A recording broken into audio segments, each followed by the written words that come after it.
Salut Seb. Bah écoute, bonne horizontalité, sincèrement. Je dis pas qu'on peut pas faire mieux, mais en tout cas c'est très bien en termes d'alignement aussi. La chose, vraiment la première chose là qu'on va faire, on va préparer la deuxième qui va être la prise d'appui, qui va être le catch. Ça va être de chercher à rentrer tes bras au fur et à mesure et d'engager loin devant, d'aller vraiment chercher loin devant. Parce que là, j'ai l'impression que le bras il rentre et tu prends pas le temps en fait, tu prends pas le temps derrière et du coup la prise d'appui elle peut pas se faire, elle peut pas se faire de manière optimale. Hein. Je dis pas qu'il y en a pas, il y en a une c'est sûr, mais l'idée c'est que ton coude, hop, il soit vraiment ici, d'accord, et que tu sois vraiment en capacité, parce que je pense que vraiment tu peux le faire, de prendre beaucoup d'eau avant de l'envoyer vers tes pieds. Donc je parlais des entrées de bras. Clairement, regarde ce qui se passe, on va voir sur le bras gauche, ça va être plus simple. Tu vois, t'as la main et le coude qui rentrent en même temps. L'idée c'est quoi? Et là du coup ça crée un peu de bulle, forcément, ici. L'idée c'est quoi? Ça va être de rentrer les doigts d'abord.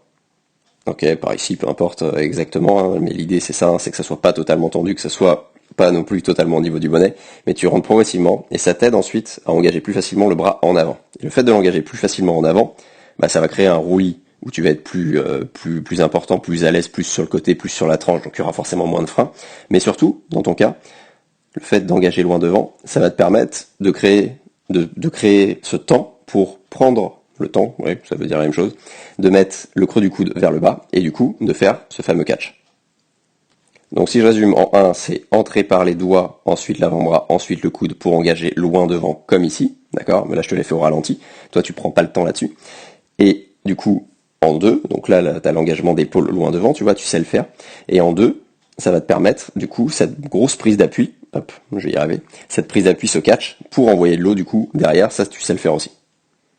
Ensuite, le point numéro 3, il va être par rapport à ton inspiration. Parce que là, ton inspiration, d'une, tu mets du temps à inspirer. Boum, tu vois. Là, t'es clairement parmi dans l'eau, t'es carrément immergé et tout. C'est une flèche que je voulais mettre. Et donc, forcément, le fait de te replacer longtemps après avoir fini ta poussée, avoir commencé ton inspiration, ça crée plus de frein parce que tu t'es pas remis rapidement en projectile. Donc ça, c'est le premier point. Donc, on va chercher à travailler sur l'expiration, un peu plus intense, un peu moins de volume pour inspirer plus rapidement, ok, que la tête elle soit remise là quand ça passe ici, en gros, et que du coup ton épaule elle puisse valider en venant toucher ton oreille quand t'as le regard dirigé vers le fond du bassin.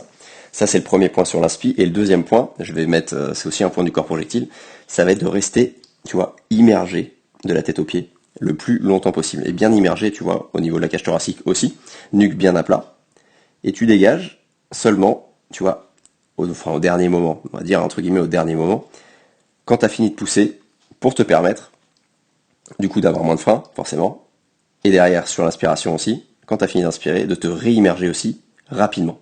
Tu vois, l'idée c'est vraiment ça, c'est que tes talons, ton horizontalité, elle soit encore meilleure, déjà pendant la nage, dans l'inspi, et surtout qu'elle reste longtemps avant ton inspiration, et qu'elle se remette très très vite après ton inspiration.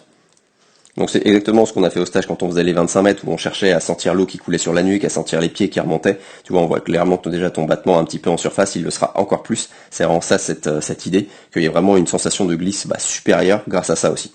Donc ça, c'est le troisième point. Donc là-dessus, je t'envoie les séances qu'il faut, d'accord? Prends le temps, parce que c'est vraiment en fait là-dessus que tu vas réussir à faire la différence sur le catch et à avoir le temps de créer cette rotation interne derrière. Tu vois, là, t'es allé très très vite à engager le bras, à l'envoyer directement vers le fond. Et ce qu'on veut, c'est vraiment que les bras, ils reviennent vers l'avant. Et ensuite, vu que tu as engagé bien l'épaule, et qu'après tu construis ton catch, ensuite les bras, ils vont uniquement vers l'arrière. C'est vraiment ton roulis qui donne le reste du corps, le dégagement des bras et le réengagement devant. Ok, c'est pas les bras c'est d'arrière en avant, d'avant en arrière, point final.